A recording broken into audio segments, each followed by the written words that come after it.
Well, welcome, welcome, welcome. Today, we are running a great masterclass that I hope you are going to find super valuable, super helpful. And it's all about the magic of the follow-up, creating funnels that are going to bring you business. And I'm Ann Shibani. I'm the publisher at Summit Press Publishers. And with me today is Walt Hampton, who is the Director of Acquisitions, and he is also the Master of Marketing and Book Promotion. I am so happy to be here with you, Ann. This is a very favorite topic of mine, and I know of ours. We love getting beautiful books out into the world, and as we often say, it's not about the book, it's about what you do with the book. So I'm super excited to be able to have this master class with you and tell folks how they can really make a big impact and hopefully income with their beautiful books or their chapters out into the world. Right. Well, let's talk about why we're here today. So we're going to assume that you wrote the book or you wrote a chapter in an anthology. And now the question is, right, now what? Now, as the author, what are you even supposed to do? And the good thing and the bad thing about having an amazing book or chapter out into the world is that readers are going to fall in love with you. They are going to be so excited about the information that you have to share. But 15 minutes after they finish reading your content, just out of sheer human nature, they fall into what I like to think of as a gigantic black hole. And people assume, I've got the book out there, I've got the chapter out there, all of the magic is going to happen. Readers are going to constantly be reaching out and searching for me because they will remember this content and the message that I shared with them. But it's never about the book because readers are going to forget about it quite shortly without your help.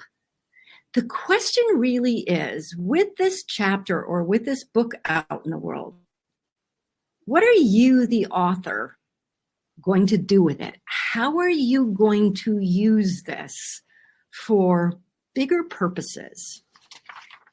Well, that brings us to the topic of funnels. When some people answer that question, they'll say, well, you need a funnel. Funnel is a funny word. It's thrown around quite frequently. And there are lots of different images and thoughts that come with funnels and funneling, none of which are really apropos to our conversation today. We're going to talk about what a funnel is in terms of how you can use your book as the powerful tool and piece of leverage that it is.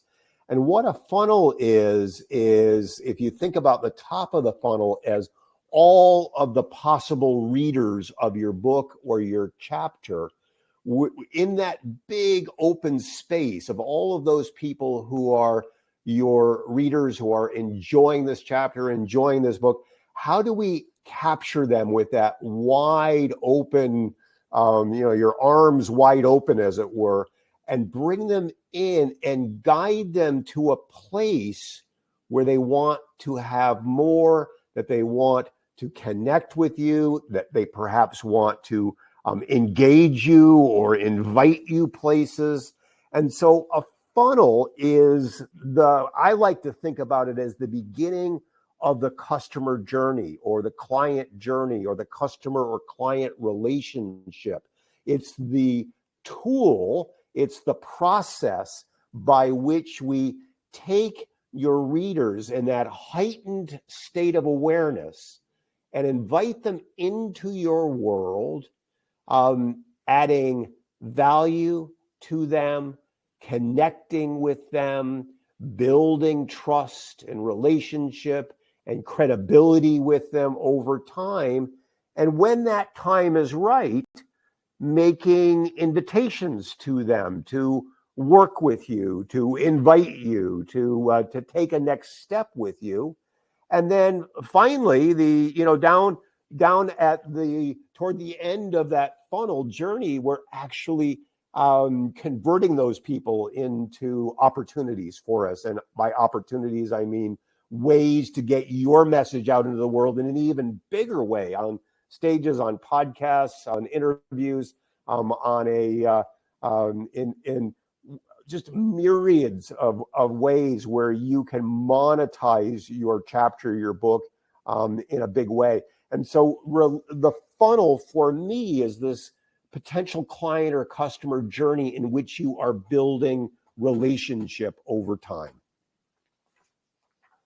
So your book in this model, in this way that I'm thinking about it, is what we would call the top of the funnel. You have all of these people out in the world reading your book or the chapter in the anthology that you appear in, and they're getting excited about what you say, about the impact that you're making in their lives. And they're thinking, wow, I would love so much to know more about this. And, one of the practices that we do here at Summit Success, it's if you publish with us, if you bring a manuscript to us, these next steps are really key, and a key distinction for what we do in the marketplace. We want it to be super easy for people to be able to follow up. And so in the books that we publish, we make it super easy by having calls to action at the ends of chapters or in breakout boxes. And those call to actions can be direct URLs, websites, or landing pages. I'll define that in a bit. Or QR codes, which are now back in vogue, where they can simply scan the code and it will take them to a place to follow up with you. It may be, as you'll hear in a few minutes, it may be to a bonus page. It may be to an application. It may be to a calendar. But we use your book to capture interest and then begin that customer journey. And so your book is, out in marketing parlance, your greatest lead magnet, your most important lead magnet. It's the top of the funnel that will bring people along a journey in which you build trust and credibility so that you can follow up and do the next thing. All right. I love this stuff. When we talk about writing an effective book or an effective chapter, what we mean by effective is that it is something that the reader wants, and it is something that is going to somehow benefit you as the author. Like when you can make the reader happy and give them what they want, and when you can get what you want beyond inspiring, beyond influencing that reader, when you can, build on that relationship or create business opportunities, then, we've got that win-win setup. Now, we've done such a lot of work in our chapter or our book to serve that reader, but really, we want to figure out a way to make the reader want even more. They've just read your work. They've read your message. They've read your framework. They've read what you had to offer. Now they want more. But the question you might ask would be, well, what more would they want? What more could I offer to get them even more excited? What more could I put in front of them that they would actually identify themselves as a reader, identify themselves as wanting to know more, and even plug in their name and email address in order to get that more? Well, that's always the question. Like, what could we give people that is super tempting, that's related to the content of our book or a chapter? And it's also related to the kind of services or products or speeches or whatever that we offer people.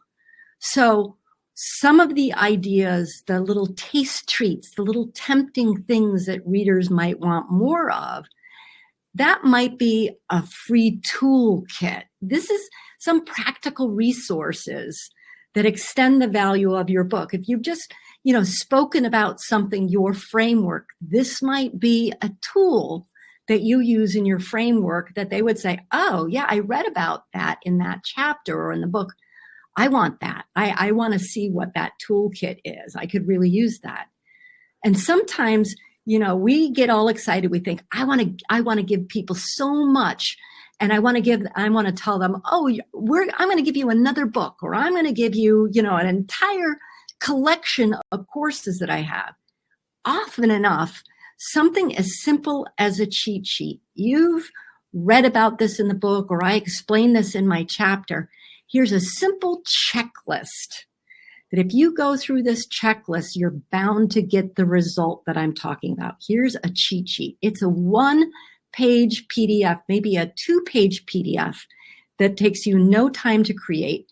It's relevant to the content of your book or chapter, and it's a super juicy piece of bait or gift that you can make to offer a reader, particularly a busy reader who doesn't want too much content. Maybe you could offer them access to a mini course. And notice that I use the word mini. This is a structured learning experience that builds on the book concepts. But mini, meaning maybe it's a 1 minute or a series of 3-minute videos or audio suggestions that tell the reader how to get a certain result. Or it might be a series of emails that add up to a mini course. But just the idea that you're going to teach somebody something, that it's short content, that it's a low investment course that you're offering. This might be a super juicy bit to dangle in front of your reader to make that reader go, you know what? That I want more. Ooh, that looks juicy. Let me figure, I'm going to sign up for that. I want in on that. Maybe it's a bonus chapter. Look, if you write an entire book or you're writing a chapter, you will have discovered that you have so much more to say. You probably wrote a whole bunch of other content.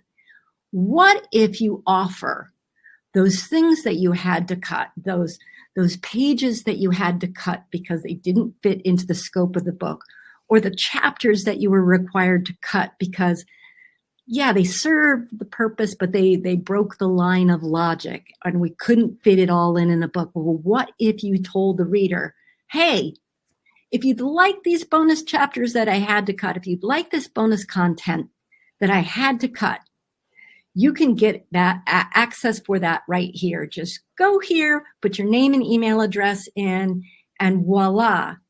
Your reader gets what they want, and you get what you want, which is a reader who has identified themselves as someone interested in what you've got to say and what you have to offer.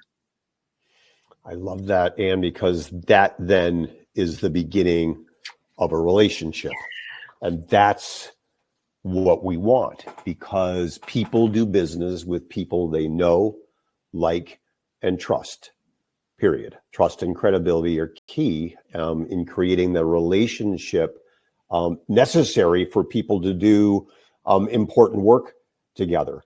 And so we make the offer, as you suggest in the book, and we do it by way of the URL, the website address, or the QR code. And we make the offer of resources. And this is, a snippet of the possible universe of resources. And then what we need to do is we need to deepen that relationship. And that begins with what we call a short-term follow-up sequence. And in that short-term follow-up sequence, there are a number of steps that we teach and encourage our authors to utilize.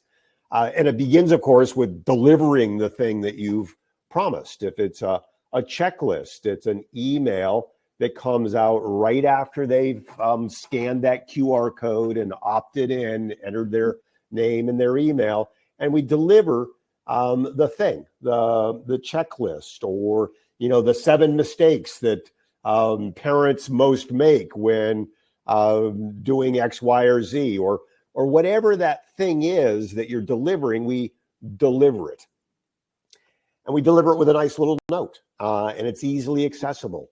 And we have some tricks where we can increase the certainty of deliverability and get them to engage right away.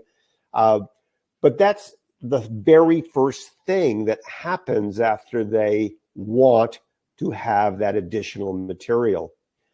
A day later, we want to check in with people, because if you care about someone, if you're in relationship with someone, and this is the way we encourage our authors really to think about this. People get a little squirrely when they think about, well, I'm sending emails or I'm marketing.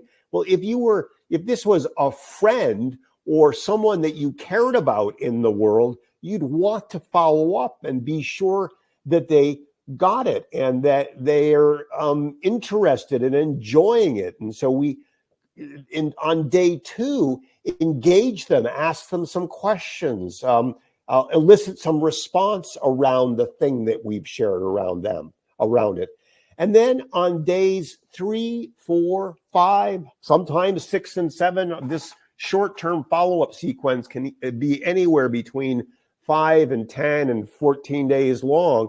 But over the succeeding days, we add additional value to what we've given to them. We add market insights or research or additional thoughts that we have, or perhaps additional things that we've published on this topic, always from the perspective that we want to deepen both the value that we're delivering to them, as well as engaging them in this dialogue, if you will, that adds the value and deepens the relationship. And at the end of this follow-up sequence, we will always want to make some type of invitation, because that's the idea, is you want your reader to take that next step. And so if you are a coach or a consultant, it might be a very soft invitation. Hey, I hope that you've been finding value in this stuff that I've been sharing with you. If it would be valuable to you to get on a call, a strategy call, a discovery call, so that I might help you further or explore whether it might be valuable for us to work together. You make that invitation there.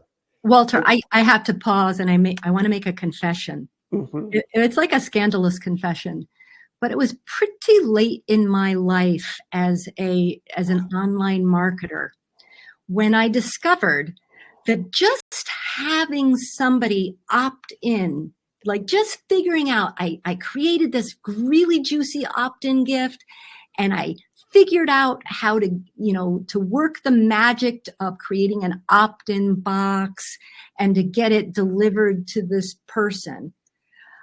I was so excited that, oh my God, I figured out this great gift, and I figured out the technology to make the opt-in box work. I thought that is where it ended. I thought that the next step would be, well, maybe I'm going to drop them in my newsletter list, and I'm going to just continue to, share my stories and share my ideas with them. And I had no idea and no inkling of this concept of strategy. And what we're talking about here when we're discussing the short-term follow-up, which is essentially this funnel thing that we're discussing, is that there is a strategy here that we are serving and making good on our promise and adding more value and building the relationship. But we're putting in a call to action, making an invitation to a sales call or a conversation in which we can discuss how we might serve them, how we could benefit, how we could get a speaking gig or a podcast invitation or whatever.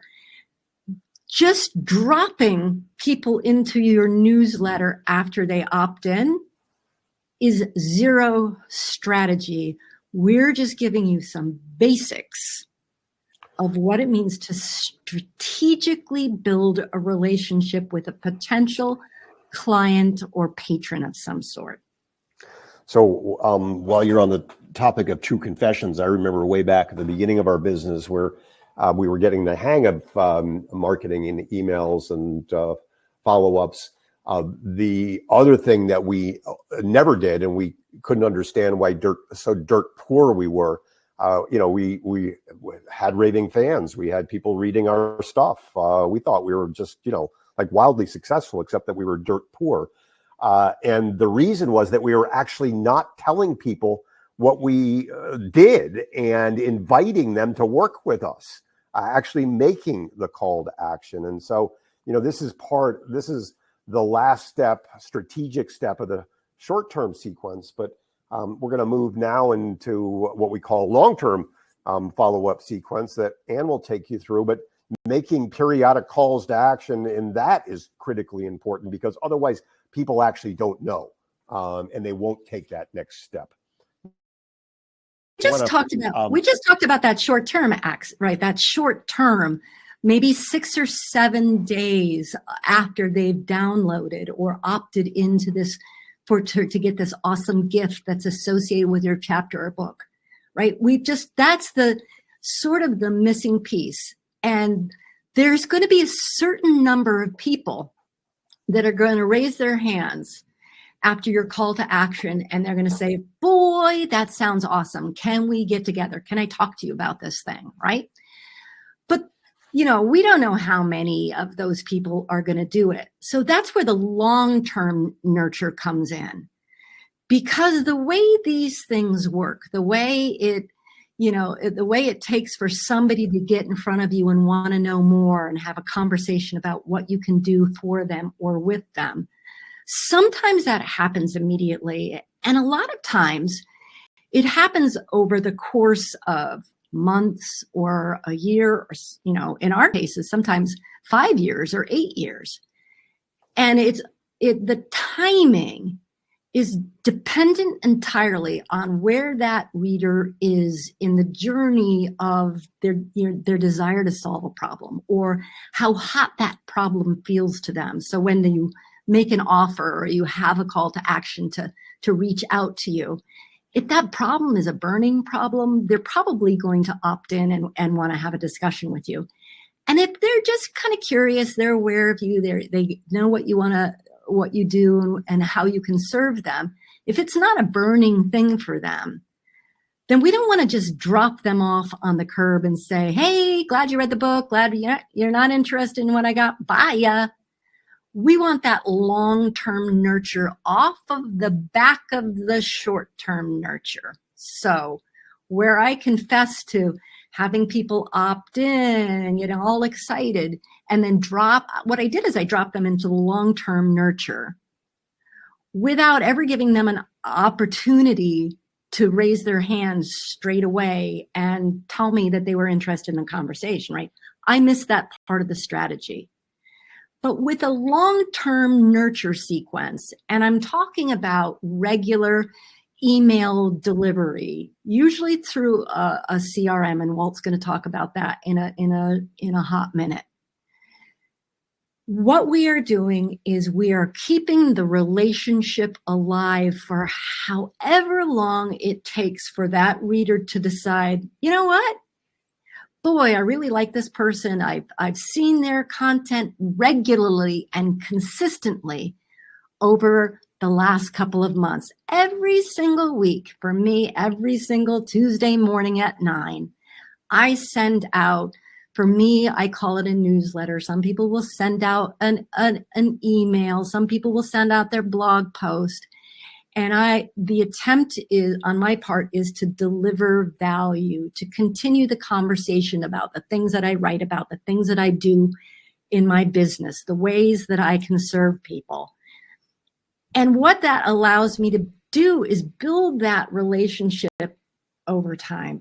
I have people in my world who have been receiving my weekly emails for years and years. And sometimes 8 years later, they'll raise their hand and they'll say, you know what? You've been writing about this for years and years. I would love to have a conversation with you. I know exactly what you do. You've told me what you do, and it's time. The time is right for me.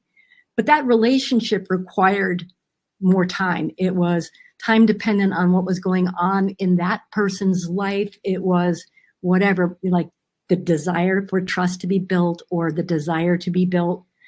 And then that required a whole bunch of patience on my part, right? Because like I said, most people are not going to see that initial short-term call to action and take action. They're not going to do it right away. There's a small percentage that will, and we want to capture that. But we want to assume that everybody else just needs a little bit of time. And yeah, we'd like everybody to do things on our timeline, but people are going to do it on their timeline every single time. And when you understand this, and when you understand the need for consistency, the need to build trust over time, the need for you to be patient and not so pushy, that is when you are going to get results. And when I say results, I mean increased conversions. It's people who say, I need what you do. I would love to have a conversation. I want to talk about the fit. What do you have to offer? You know, if you're giving talks, what are your talks are about? Can you, are they going to be a fit for my organization, right? This is the results that we're talking about. This is why a lot of us are putting this kind of content out there. We want it to inspire people to take action and to work with us. Summit has been in business now, and I think 18 years. And one of the things that we've always believed is it is the long game. The market is very shrill. It's, you don't have to go very far into social media or out on the LinkedIn, and everybody's going, buy my stuff, buy my stuff, buy my stuff. And it's exhausting. And true connection, true relationship is rare. And when you show up in the market from a place of wanting to add value and build relationship, you differentiate yourself in the marketplace. And that does require playing the long game, being patient, as Ann said, respecting the truism that people will buy when they're ready and not when you're ready, and allowing that relationship, nurturing that relationship over time in this regular rhythm that you engage in. What I'd like to move on to next is how, what you need to do this, because all of this sounds super interesting and potentially confusing. You need, in order to affect this, in order to help make this stuff happen, you actually need what we call a tech stack, but not a big tech stack, some very basic tools that won't necessarily break the bank, but they are necessary tools. You need some type of place to build your opt-in box. And so let's just imagine our funnel for a minute. You have the QR code that your reader scans, and that QR code will take them somewhere. If it's, you're scanning your QR code at a restaurant, it takes you to the menu, which is a page.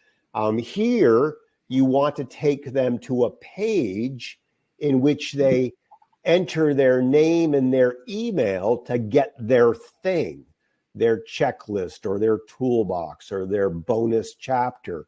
And so you need a way to build those pages. They can be built off your website, or there are independent landing page vendors, but you need some way in which to build the page that people enter their information so that they get the thing.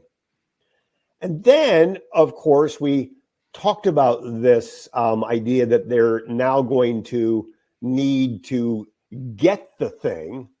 Well, the thing needs to live somewhere, and somewhere in the intraweb, in the cloud, somewhere it needs to live. And there are lots of different places that it can live. It can live as a media file on your website. It can live in an Amazon S3 file, or a Dropbox file, or a file on your CRM, which I'll get to in a moment. But your bonus materials live somewhere. And by living somewhere, what I mean is they usually have a URL attendant to them, connected with them, at which they're available. And then You need, of course, email to deliver your thing. So they opt in, they enter their name and their email on the page. You need a way to send the thing that lives somewhere. And so that's an email. And automation is key. You do not want to do this one person at a time for all time. There are quite a few email automation systems. We generically refer to them as customer relation management systems, but they're email automations, and they go anywhere from a low end around, MailChimp or Constant Contact, all the way up to a much more robust type of platform like we use, which is Keep, or one of the other vendors. And so your email automation automatically mails the thing once somebody opts in. And what all of these are usually tied together with is some type of integration between your landing page and your email automation and the place where your materials live. And they're either an outside vendor called Zapier that connects the dots, or API integrations. But these are the four pieces of technology that you will need. Now, if everything I just said to you sounded like a Martian dialect, please do not panic. I remember now, probably 18 years ago, when Ann and I first sat in a marketing conference offered by one of the luminaries in marketing and advertisement. And we walked out. I mean, we had paid a lot of money to be at this conference, and we walked out in the lobby with our heads throbbing, saying, "What what did he say? We have no idea what he said." It's okay. We all start in that place. My take-home message to you is you need some tech to make this happen. And even though it may sound like gobbledygook, it's actually some fairly elemental stuff that either you can get some help with, or we're going to actually open up the possibility of having a call with us to walk you through it. So this is what you need in order to operationalize this stuff. So, Ann, I have beat the tech horse, and I'm going to actually turn it over. All right, so how this shows up in the world. Right, guaranteed. There are folks that are sitting here going, "What did that man just say? What did that?" And whenever I see something that I don't understand, or I see what I perceive to be a series of obstacles, I just say, you know what, forget about it, because what I'm going to do is I'm going to leave my reader to figure it out for themselves. I'm just going to trust that they're going to track me down on LinkedIn, or they're going to track me down somehow, and they're going to knock on my door, and they're going to form the relationship. And I just want to trust that happens, right? That's how my mind will go. But I want to talk about the kind of results that our authors have gotten with their funnels, because when you recognize what can happen for you, when you see the rewards that are possible, I think it makes overcoming those challenges, I don't know how to do that. How in the world am I going to do that? I don't want to do that. I think it makes overcoming that natural resistance a lot easier. And so if you get the tech stack fixed, and if you build out that short-term sequence and follow it up with this long-term sequence and practice the whole patience thing, and if you even figure out what that juicy opt-in bonus gift is, and how to get it, even how to you get to that very beginning part of it, even if it's that's complicated, if you go through this process, you will reap the rewards. And if you don't go through this process, your chances of reaping the rewards have gone down by about 1,000%. And by rewards, I'm talking about speaking invitations, because, one of the things that we often do with books and chapters is we turn those into keynote opportunities.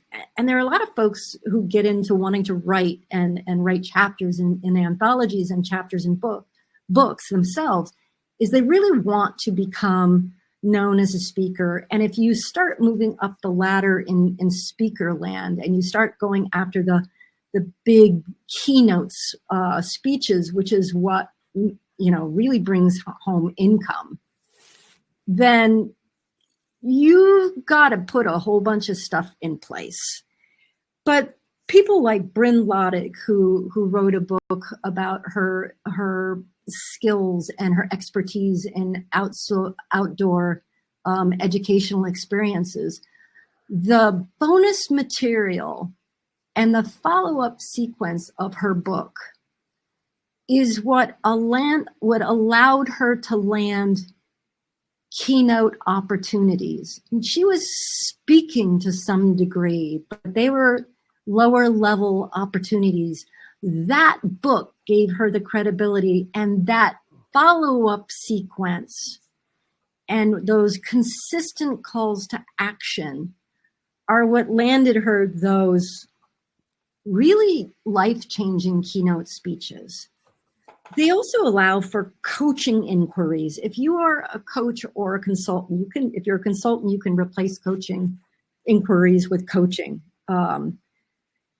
This allows you to reach and attract clients who want far deeper guidance. So Dr. Bridget Cooper, for instance, wrote a book with Summit Press Publishers that was published last year.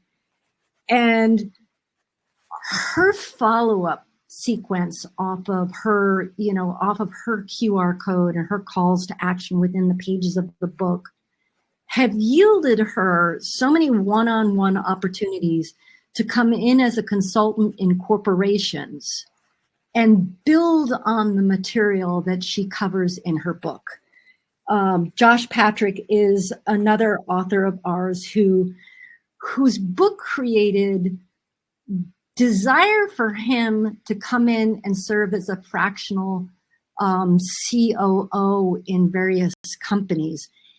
That whole follow-up sequence off of the back of the book is what built those long-term opportunities over, sometimes very quickly and sometimes off at the course of a month or even years.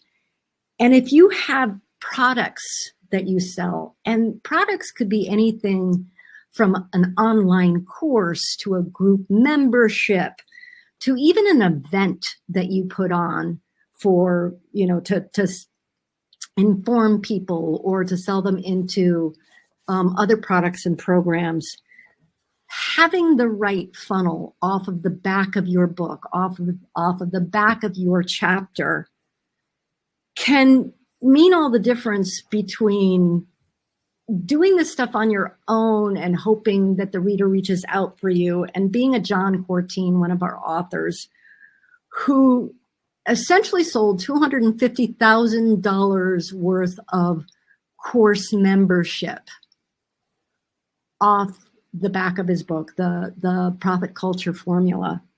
And Roland Cochrane, who off the back of his book put in over $57,000 worth of people buying into some of his masterminds and his events.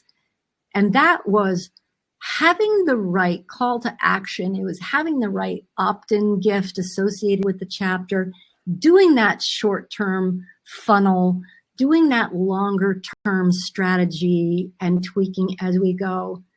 So is it a pain in the rump roast to figure this stuff out from the get-go? Yes. Can it be worth it? Absolutely. We're talking about having a rather healthy income, and that generally takes years and years and years and luck to accomplish without this kind of system in place. Yeah, the system is key, and of course consistency with the system is key. But I just want to underscore that really meaningful income and impact is the reward for doing this work, for having this strategy. As you were sharing about John Cortine, I was thinking about how you and I worked together in the crafting of it, that he had this idea around helping organizations with engaged cultures. And it was a little bit of a niche, because he was talking about financial services organizations of independent contractors. And usually you don't think about engaged cultures in that, because, independents aren't necessarily engaged. But he saw the opportunity to help organizations with this in a way that would supercharge their revenues. And the challenge was communicating that in a book form. And I remember the moment that I referred John to you, and you helped him with that book that eventually was published. And I helped him with the product and the program itself. And I remember with such delight that even before the launch of the book, there was six-figure income. And so this can have real rewards to it.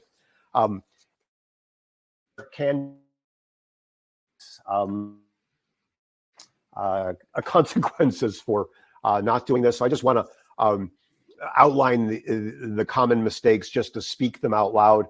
The first common mistake is not having any kind of funnel off the back of your book. And will people think about you and love you and enjoy your reading? Absolutely. But as we've talked about, the desire for us as authors, the desire for me as an author, is actually to be able to deepen the work with people. And so the common mistakes then are waiting too long. As Anne suggested earlier, a reader can read your stuff and it can make an impact, but with all of the content coming at them day in and day out, that people forget, and your name fades. But if you strike while the iron is hot and the interest is high, and have that QR code or URL, you can bring them into your world. The second common mistake, our mistake for too many years, is having no clear call to action. You want to tell the reader what you want them to do. The third common mistake, and this is all too common in this marketplace, is selling too fast. Nobody likes to be sold. Nobody likes to be pitched. Nobody likes to be pushed. And so many entrepreneurs and business professionals want to move right in to make the sale, and that is a relationship error. And the last mistake we see over and over and over again, I call this the Field of Dreams, a mistake from that old Kevin Costner movie. If you build it, if you write it, they will come. If you write it, they may or may not come. If you write it and you sell it and you keep it out in the marketplace, they'll come. And you actually need to be doing something to market it and support it. And you need to actually use it and put it to work, because you put all of this time and effort into your beautiful chapter in an anthology or into this book. And so implementing these strategies is of key import. Which comes to the next thing, right? We got to implement, because information and knowledge is great. Maybe you learned a few things. You've got this idea like, ooh, strategy, what a cool thing. I should try that strategy thing, right? But we got to do the next step. Otherwise, the time that you have spent with us today is just, it's fun. You got to hear us talk. Yeah, it's like great. But what is your next step? And because we're all busy, because we're all active out in the world with our businesses and our families and all the things that are required of us, we have to pick one thing that we're going to do this week. And, I'm going to say add a call to action to your book. But if you've already written your chapter, you've already written your book, hearing me say, add a call to a book that's already baked and out there is sort of ridiculous. But add a call to action to your next chapter, add a call to action to your next book. Think in terms of adding calls to action to every single piece of communication that you have with potential readers and clients and customers, think in terms of calls to action, really loving calls to action to let people know what they can do, how they can engage with you. Create a lead magnet. Again, if you've already done this, you've already created the chapter, you've already created the book, the idea of creating a lead magnet, it's water under the bridge. That bread has been baked. But knowing that you have the capacity to build all sorts of juicy gifts, all things that are relevant to the kind of people that you want to attract into your world. Well, what might you create today based on the kind of information you shared in your chapter, shared in your book? What could the next thing be that if they didn't find that juicy, gift in the chapter that made them opt in, well, what else could you have put in front of them? What else could you put in front of them now? Or other people similar to them? What could you put in front of them to test to see what's the thing that gets them into your world? And you're never, ever going to be done building out your email sequence. But right now, if you've built out an opt-in gift and you've got your QR code and you've got your, call to action with your URL, and you expect that delivering that thing is your last step, well, guess what? Your next step is probably to build out that email sequence and go back to that short-term sequence that Walt walked us through. Go back and create something along that line and then put that into your email system. So implement your chosen action. Focus on a quality execution. So let's go to long-term. Let's go to that long-term nurture sequence that we're talking about. Well, what do you need to do to build consistent, regular interaction with these people? If you, put out a post or an email to your readers and your people once a month, is it time to do that once a week? Is it, what else do you want to add to that where you're constantly building the relationship? Is it to go back and look at where you could have put calls to action and start including calls to action in subsequent emails? Maybe that is your chosen action that you're going to implement. And then whenever we choose to do something, like this thing feels like a roulette wheel spinning. We're not always 100% sure if the idea that we've come up with is going to land with our reader, or if it's something that we think, we would be excited about.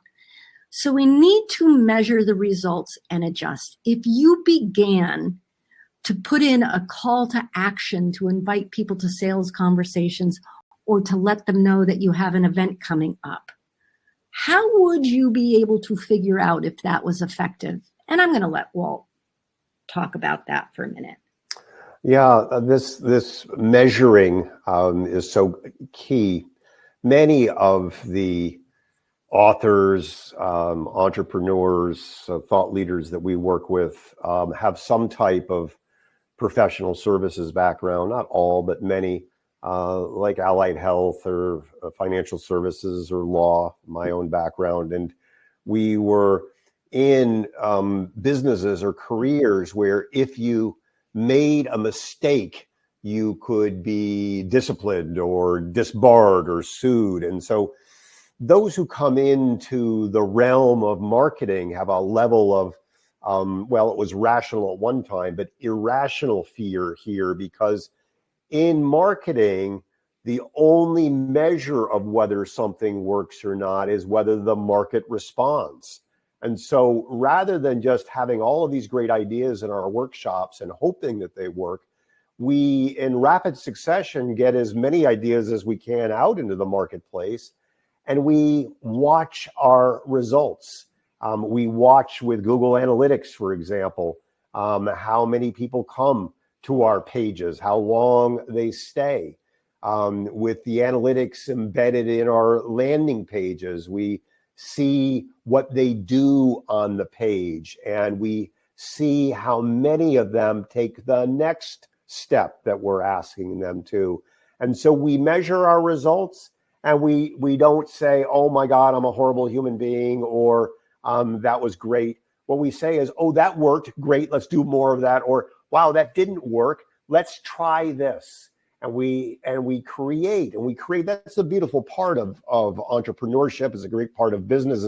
It's actually a natural extension of the creative work that you've done already in creating your chapter or your book. Is business, and the business processes are just continued iterations, and staying in that place of curiosity allows you to accelerate. So no matter where you are in this journey, whether you've got a funnel that is kind of not working, well, start there.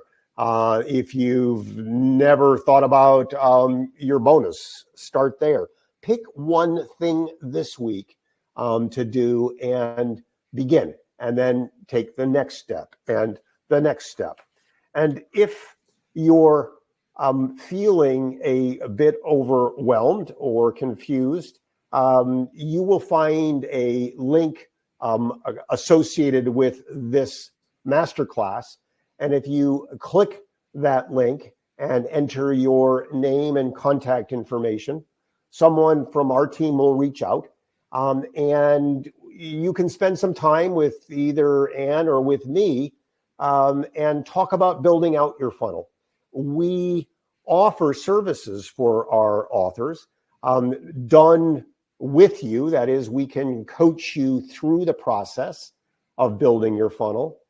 We also have programs where we call them done for you, where our team can actually take this over for you and do it for you for those who don't want to do it. So if you would like to have some type of strategy call where we might explore how we could work together, go and click that link and enter that information, and we'll make that happen. And I just want Ann just to kind of suspend the fourth wall for a moment so that you can just see what I just did. That's a call to act, Walter. That was a beautiful call to action. Well, thank you. And I hope that it lands as with the intent that it is, that it's an invitation to serve you further. But just suspending the call to action of the fourth wall here, it would be very easy to have ended the webinar at the masterclass at the last slide. But then here's the thing. There are so many people, and this is true of your book or of your products or your programs, they could go away confused or demoralized or wanting more. And it is in service to the people that you serve to make the invitation to follow up and go deeper. So if we can be of service, please do click the link and enter your information, and somebody from the team will reach out, and we would love to spend that time with you.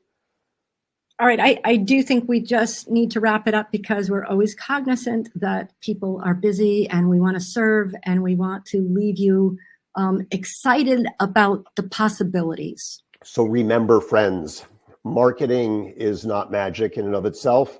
Your words, your thoughts, your creativity is, but we want to create that relationship so that people get the more that they want. So there is magic in that follow-up. And that is why you want a funnel. I like that. I think we're going to end that short and sweet. And of course, we're going to provide you with the link. So if you want to take advantage of that, we would be delighted to talk with you and see how we could better serve you. But for now, goodbye. Go out, carry forth, and do that one task. Take good care. Bye for now.